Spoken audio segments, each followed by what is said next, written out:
कैसे आप सब लोग मेरे बहुत अच्छे होंगे दोस्तों। आज हम पढ़ने वाले कक्षा 10 इंग्लिश जो नए सिलेबस के अकॉर्डिंग रखा गया है, जिसका नाम है स्टैंजा बेसिस क्वेश्चन आप कह सकते हैं दोस्तों। या पोएम से संबंधित जो लाइन आएगी, आप लोग पोएम पढ़ते हैं। आज हम सबसे पहले आपको ये बताना चाहेंगे, यदि आप पोएम लगभग इस बार जब 30% का सिलेबस कम हुआ है, इसमें 7 पोएम बची हुई हैं। पोएम तो बहुत है पर 7 पोएम आपको पढ़नी है। तो 7 पोएम हम अगर पढ़ रहे हैं, पोएम का जो भाग है, एक प्रोज हो गया, एक पोएम हो गया, एक सप्लीमेंट्री हो गया। तो आज हम पोएम की दोस्तों पहली वीडियो लेके आए हैं। इसके पहले एक पोएम आपको बताई गई थी कि पोएम 4 लाइन पोएम लिख लीजिए और 4 नंबर ले लीजिए। अब दूसरा टॉपिक पोएम से क्या आता है दोस्तों, एक तो आपको 4 लाइन देगा, स्टैंजा की कविताओं की 4 लाइन देगा, उससे 2 क्वेश्चन पुट अप आएगा और दोनों क्वेश्चंस 2-2 मार्क्स के रहेंगे।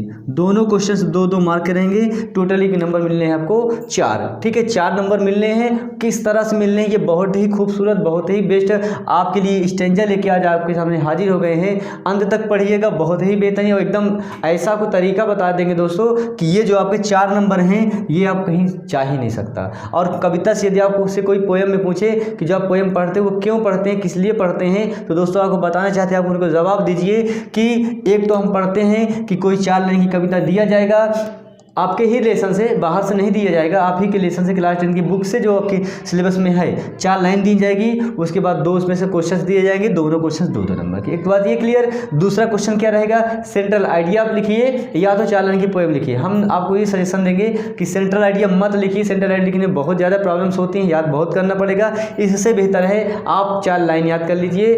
कैसे 4 लाइन याद करना है, ये हमने प्ले लिस्ट बना रखी है। कक्षा 10 इंग्लिश में जाइए, वहाँ साफ साफ पढ़ाया गया है, बताया गया है कि आपको पोएम का किस तरह से याद करिए कि याद हो जाए। बाकी हम अपने टॉपिक्स पे आते हैं। अब किस तरह से पोएम सॉल्व करना है उस पर हम चर्चा करेंगे। देखिए लिखा गया आपको, और ये क्वेश्चन रहेगा किस तरह, नए सिलेबस के अकॉर्डिंग क्वेश्चन नंबर 10 रहेगा।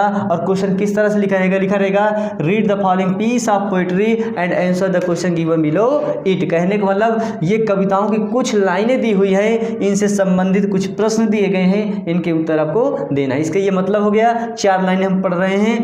Has give my heart a change of mood and saved some part of a day I had rued. दोस्तों सबसे पहले आपको बताना चाहते हैं, आप ये समझना सीखिए कि यह कविताएं किस कविता की हो सकती है, किस पोएम से ली गई हैं दोस्तों। तो सबसे पहले बताएं, ये आपका लेसन 1 है, पोएम 1 है, जिसका नाम है डस्ट ऑफ स्नो। ठीक है, और इसके राइटर पोएट भी आप जानते हैं रॉबर्ट ली फ्रॉस्ट। ठीक है, रॉबर्ट ली फ्रॉस्ट इसके पोएट हो गए। और ये जो है पोएम बहुत बढ़िया है। इसमें ये बताया गया है, आपको साइड में थोड़ा सा बता दें, समय आपका ज़्यादा नहीं लेंगे, आपको ये बताना चाहिए। इसमें यही बात बताई गई है कि एक व्यक्ति होता है, वह एक कौवे को देख लेता है। आप भी घर से गुजरते हैं और अगर बिल्ली रास्ता काट दिया तो आपका मूड पूरा ऑफ। पूरा पोएम भी इसी तरह है, आप कहीं जा रहे हैं, नेवला रास्ता काट दिया तो आपका मूड पूरा ऑफ। दोस्तों ऐसी कुछ सोचें बनी है, पुरानी धारणाएं हैं। अब ये ऊपर वाला जाने कितनी बात सही कितनी गलत है, पर ऐसा होता है कि अगर आप कहीं जा रहे हो एकदम बन ठन के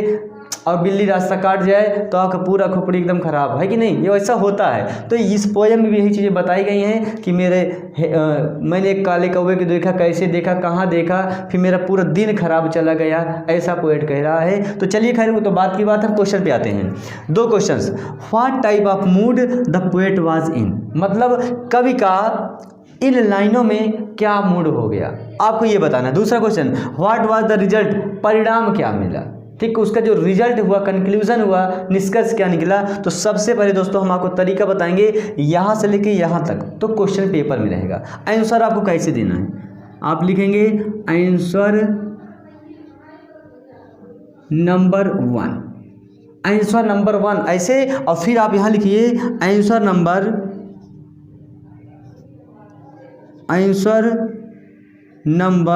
1 में आपको ए लिखना हो तो डायरेक्ट ए लिख सकते हैं, क्योंकि यहाँ अपने आंसर नंबर 1 रख चुके हैं, तो आंसर नंबर ए। अब क्या करेंगे, क्वेश्चन पढ़ते हैं। What type of mood the poet was in, मतलब इन प्रश्नों का उत्तर इसी में छिपा हुआ होता है। ठीक है दोस्तों, तो हम आपको बताना चाहते हैं इसका उत्तर क्या होगा।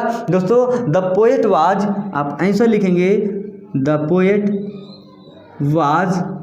ठीक है, द पोएट वाज, कवि हो गया, क्या हो गया, the poet was in A